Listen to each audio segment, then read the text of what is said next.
beautiful friends. This is the Organizer Advisor, here to help you enhance your happiness and transform your life. We are on day 18 and we are well on our way to completing our 30-day total life transformation, one day at a time with 5 small steps each day. One from each component, which is our document organization, organize to utilize, wardrobe restructuring, every nook and cranny cleaning from ceiling to floor and everything in between, as well as our daily health and beauty routines to help truly enhance our physical well-being. All right, today is day 18. It is Serene Sunday, so we're going to have a little bit of a break today. So I want you to grab your hydration beverage. Let's have a sip and a sit, and I'm going to talk you through today's togas.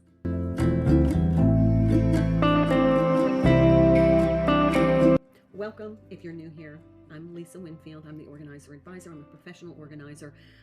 I was formerly a professional house cleaner, and I'm also a certified life coach. I call myself a life enhancement coach because my goal, my passion, my purpose is to help you enhance your happiness and transform your life. Truly. So we are well underway with the process I call Transformational Organization. We are transforming our lives by creating order and calmness to our environment, because as within, so without, as without, so within. So we are calming our inner landscape by creating calm in our environment. And then that has a ripple effect throughout every aspect of your life. So what are togas? Togas are today's organizational goals and activities, one in each of the 5 components. So let's get started. Document organization. Right now we're focusing on organizing our children. And yesterday we did stuffed animals. Today we're going to be taking care of books for document organization, so your children's books. But remember, we are still filing the piles 10 daily documents. We are going to file 10 daily documents. So just take 10 off the pile, and while you're hydrating or doing your breath work, go ahead and file those documents. All right, let's talk about children's books. Now, I love children's books. I'm going to set these aside for right now because we're going to come back to them in just a minute. All right, children's books. Okay, I was a former teacher.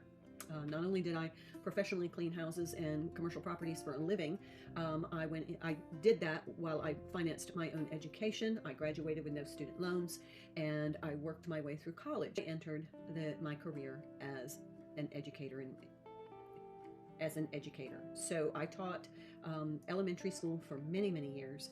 And one of the things that I noticed about my students' books were they would just get grimy. I mean, there is literally a dark, oily, sticky substance that accumulates on books after they've been handled quite a few times by not only children but adults. So I like, just for my peace of mind, I used to clean my children's books all the time in my classroom, as well as my children's books at home, because I just really saw how grimy that's just not sanitary. Not with children putting their hands in their mouths. So I'm going to talk to you today. Of course, we're going to use my Listerine spray to disinfect and take off that nasty grime and make it sanitary for our children. So I'm just going to spray a clean cloth. This one has a little texture. It's not a flour sack towel, but it has a little bit of texture because I want a little scrubbing action. And I'm just going to wipe down the book, especially the binding and the corners. And this is going to take all of that dirt and grime off. Now, another thing that you can do is, it's not too bad. We'll try this one.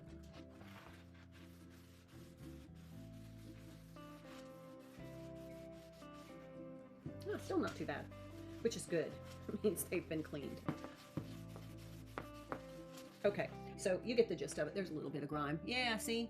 Yuck. But I've seen it where it's absolutely black, and we don't want that, especially for your children at home. So let's talk a minute about books. This is a great opportunity to get your children involved. They can go through their books, and you can just look and share a story, maybe even take a break and read a story together. But just look in the book and make sure there's no homework left in there, anything important. And also, you just want to make sure that the pages are intact. Another hint that I'm going to give you is reading to your child is so beneficial. They learn language structure. It's very personal bonding time. Stories are a great way to teach lessons, but it's also a great way to set that bedtime routine to help your child relax. There's so many benefits to reading to your children or having your children read to you. So it's just going to have a really positive effect on your relationship, their ability to fall asleep as well as their educational academic success. But one of the things that I incorporated when I was a mom reading to my children, of course, you know me, I'm going to get my money's worth out of every single thing I own. So I would put a little star, like I just get those little gold stars, and I put a little star in the top corner when we had read a book. So then I would tell my children, go pick out a book that doesn't have a star. That way we read everything in their library, and then we'd have favorite book night where they could pick the book that they absolutely loved and we could read that together. But I wanted to make sure that we read every book they had, so I used that little star in the corner. I just can't emphasize enough as both of an educator. As an educator, I cannot emphasize enough the benefits of reading to your children. Another thing you can do is you can alternate pages.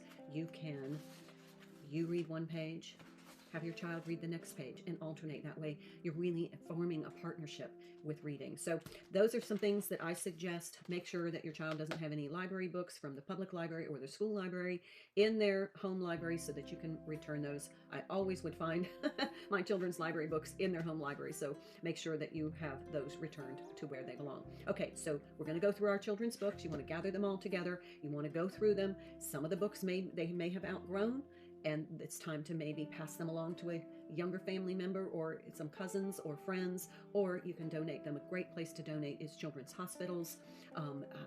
My son was in the hospital when he was 5 weeks old, and on the entire ward, there were no books. None, zero, no books. And I just couldn't live with that. So I went out after my son was released from the hospital. I went out to the bookstore and I bought tons. I mean, when I talk about tons, I bought tons of books, and I put them on that ward for those children to have books to read while they were in the hospital. Anyway, it's a great place to donate books if you want to donate them. Also, homeless shelters, they need books for children as well. So think of some of the community resources in your community that could benefit from children's books if you're ready to donate some. All right, so we're going to gather them, go through them, clean them. You can organize them by genre. You can organize them by topic. You could organize them by author. It just depends on how you want to set up your children's books. I'm going to show you some pictures of how I organize my grandson's books, but these little cubbies work great for book storage. All right. You can tell I'm passionate about education with children. That was definitely part of my life for a long, long time. All right, let's move on to, that's our document organization. Now we're going to move on to organize to utilize, and we're still working with some of our children's items. We're going to organize our board games. Now, some of these board games are like super, super, super expensive, so you want to really make sure you clean those carefully. I do have a video on how to clean board games, but I just want to give you a couple of tips. The first thing is when you go to play a board game and all the pieces are missing, you get frustrated. You kind of lose that momentum. Everybody gets excited. We're going to have family board game night. You open the board game and everything's missing. You don't have the pieces. You don't have the cards. Everything's missing. The board game itself is missing. You just got an empty box. That's really frustrating. And you're not able to utilize this resource for your family fun nights. So I'm going to give you some tips. You can check out that video, but let me give you a few here. First thing, I love these little zip top bags. You know me. I love zip top bags. So I like to put all the little pieces in a zip top bag. This is also safe, adds to your safety if you have smaller children at home, so that these little pieces don't fall out of the box and create a choking hazard. So I like keeping them all together. Yes, I do sterilize them. I wash them in my Listerine solution, 1 part water, 1 part Listerine. It's going to sterilize. It's going to take all the oils from the hands off, especially if kids put them in their mouths. And it doesn't leave a toxic residue because Listerine is mouthwash, but it was originally designed as a surgical sterilization fluid in the 1860s. So it wasn't until like 1940, 1950, it became a mouthwash. Who knew? But I love Listerine spray because it is inexpensive. I can dilute it half and half, and it cleans, disinfects, and it doesn't leave a toxic residue for children when they put things in their mouth. Okay, another thing is I like to keep all of my little cards together. So just makes it where the game is playable. Now let's talk about your board game itself.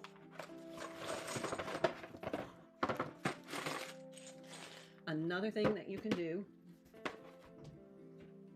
hold on, I want to share this tip with you. Another thing you can do is take your essential oil spray and spray it in your box, just lightly. So then when you go to play the game, you open up the box. It's so uplifting to smell that pleasant aroma from your essential oil spray. Absolutely love it. All right, so This is kind of a discombobulated video. I apologize in advance. I'm not my best professional self today. It's Sunday, so this is my serene Sunday. So another thing, you can take your cleaning cloth. You can use your Listerine spray and wipe down, but don't get it saturated because you don't want to bubble the cardboard. But then, here's the trick. Furniture polish. I think we talked about this yesterday when we were, it was Friday when we were talking about cleaning our LPs, our vinyl, about using some furniture polish to freshen up the record sleeve, because when you have laminated cardboard, furniture polish is absolutely the best to keep it looking absolutely beautiful. I don't know if you can see the gleam on that. Oh yes, you can. See? Isn't that amazing? But more laminated cardboard. So just a little bit of furniture spray and I can just clean. This is a great thing to do as a family kind of get-together night. Maybe have like grilled cheese and soup for Sunday meal, and have your kids get together and maybe do a treasure hunt and say, you know, as you find the pieces to the games, let's put them back where they belong, but also let them see you taking care of your items in your home. Because the longer you take care of things, the better you take care of things, the longer they will last. And that's a very positive life lesson for your children to learn, is to take care of the items that they have. They are a resource, and to be a good steward of the resource is going to pay off for the rest of their lives. As they see you taking care of items in your home, they are learning. And these are valuable lessons that we can take this teachable moment to teach our children. Okay, so now it smells good. Oh, I'm telling you, just opening it then. And then you can put all of your little pieces together so you have everything together. It's ready to go. The pieces are there. It's not frustrating. And this really facilitates utilizing these and having a family game night. Maybe have Sunday night, or how about family Friday game night with some pizza, a movie, and some games. Isn't that amazing? Great way. Plus, it's free. You already have them. All right, I'm going to just do one more real quick. I'm not going to clean it. I'm just going to show you because I've already cleaned this one. All my dyes are sterilized and they are ready to go. And then for the Yahtzee pages, I also included a pen. That way I'm not searching for a damn pen when I want to go play my game. Okay, again, there are some games that are like super, super expensive. They're very collectible. You might want to be very, very careful when you clean those. Also, it'd be a great thing to Google how best to clean them, or read on the instruction manual on how best to clean them. Some of them have painted parts. You do not want to use Listerine spray on those. So that's just a caveat. All right, so that is our Organize to Utilize board games. Guess what? Our wardrobe restructuring, we are finished creating our calm, cohesive, color coordinated closet, and now we are just wearing, I shared with you yesterday, my color-coded laundry system, so that I am not spending all weekend trying to catch up and doing mountains and mountains of laundry. I clean my house during the week. I clean certain rooms at night. I'll share that schedule with you, but I also wear certain colors of clothing during the day. I know many of you are going, oh my gosh, that's like... However, I'm just going to tell you, anything that you can do to save yourself time, frustration, and really reclaim some time for yourself to do the things that you absolutely love, that's going to pay off in your well-being. So I wear on Sundays, I wear white because that's when I change my sheets. I have white sheets, and I put fresh bathroom towels because I clean my bathroom. For my Sunday prep steps, I change the sheets, clean sheet Sunday, declutter the bedside table. I clean up the bedroom, tidy it up. It's not a deep clean, it's just a weekly clean. I get everything put away for the week in the primary bedroom, so I'm not struggling with that. And then I clean the primary bathroom, and I put fresh towels out. So that way I'm really setting myself up for the week. I'll talk about the other prep steps, but I'm just talking about how this integrates into the color white, because my sheets are white, my towels are white, so I wear white on Sunday. So Sunday evening while I'm fixing dinner, I just go ahead and I do my Sunday soak in the tub, and then I get into my ooh-la-las. I'm going to get into my clean sheets, which is going to facilitate my sleep, and I can throw all of those white items into the washer, dry them right before I go to bed. I can take them out, fold them, put everything away, and I'm done with color white for the week. And then I move on Monday to red, pink, yellow, red, pink, orange, or yellow. and then that helps me keep up with my laundry. I just work my way through the rainbow all week, and then on weekends, I don't have any laundry to catch up on. And it preserves that time for me to do the things that cultivate joy. All right, so our wardrobe, if you want to follow the laundry system, that's great. If you need a little bit more information on that, please let me know. I'll do a whole video on it. Whew. Every nook and cranny cleaning, break day, break day. We finished up the third bedroom yesterday. Time to take a break. Have a day where you're just taking a break. No cleaning today. Daily health and beauty. Sundays are stillness days. Sundays are days just to relax. It's a day, you can see I'm not all dressed up today. I'm kind of in jeans and, basically just comfortable clothes. Today is a day just to let your body relax. Try and wear something very comfortable to let your nervous system relax. Eat, comfort foods, something that's going to make you feel good. Maybe put a fresh flower by your bedside table because you just decluttered that. Do something uplifting for yourself.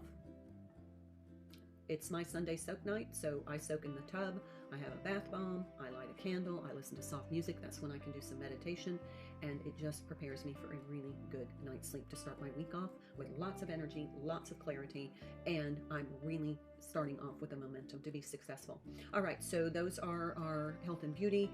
Make sure you're hydrating, and then, spend some time in gratitude. Gratitude actually improves your brain chemistry. It gives you that feel-good chemical, oxytocin. You're going to feel amazingly uplifted, and that reduces cortisol in your body. So it's really beneficial to your biochemistry, not just to your outlook. Okay, so let's talk about the rest of the prep steps to set us up for success during the week.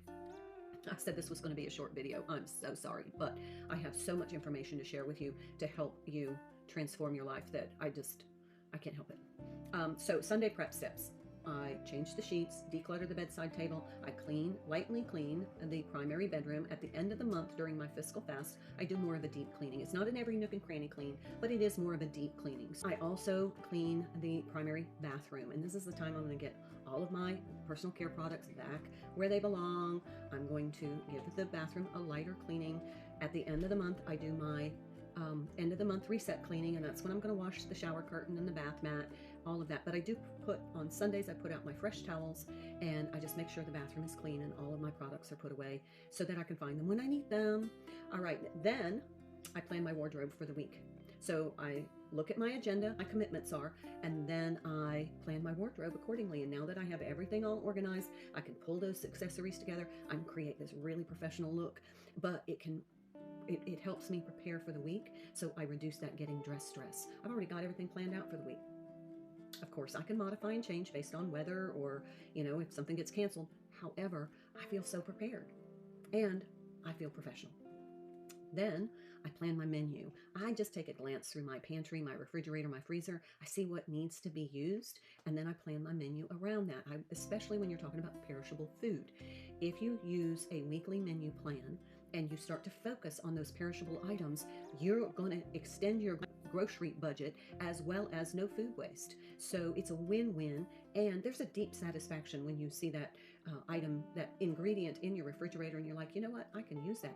You can Google it and come up with a recipe. You're cooking at home, you're saving money, and you're eating fresh foods. So I plan my menu based upon what I have. I write my shopping list according to what I need to purchase in order to execute that menu. I look at my store sales flyers, I look at my coupons, and I can combine and synthesize all of those, and I save the maximum amount of money. Okay, so we have cleaned the primary bedroom, cleaned the bathroom, fresh towels, clean sheets, and we have planned our wardrobe for the week. We have also planned our menu. I clean out my purse. This is the day I go through my purse, make sure I've got my credit cards where they need to be. I've got my driver's license where it needs to be. I've got cash that I need for the week. I know where my car keys are, because that can really disrupt your Monday when you can't find those things. But also, it just gives me, do I have the right toiletries in there? Did I run out of hand lotion? Because I always have to have lotion. But it just gives me a chance to make sure that any receipts I find in there, I'm going to file in my grab-and-go binder. And then I have all the things anything that I'm going to need during that week, I'm going to take from my purse, and I'm going to put it in my grab-and-go binder. And that's another prep step. We clean the grab and go binder, get that ready for the week. The errands I need to run, the claim tickets, the event tickets, the field trip form for the kid for school. If there's a note that I need to remember to do something, I'm going to have it right here. I'm going to have my sales flyers. I'm going to have my shopping list, my menu in here. I'm going to have every errand that I need to run so I can combine them so that I'm saving time, money, fuel, and frustration. I'm not sitting in traffic backtracking. So another prep step, get your grab and go binder ready. All right, and then at the end of the month, I take all the receipts out. I can shred what I don't need. I can file the ones that I do need for tax purposes, or if it's something I purchased during the month that has a booklet, I'm going to staple that receipt to the inside of that booklet. Wow, okay. I think that's a lot. This was more like a podcast. I hope you were just listening. So, all right, my friends, I've taken up enough of your time today, so I hope you have a wonderful, serene Sunday. Take a break from the cleaning. Just take some deep breaths. Do some breath work today, and I will see you back here tomorrow for day 19 as we are transforming our lives step by step. Until then, be well.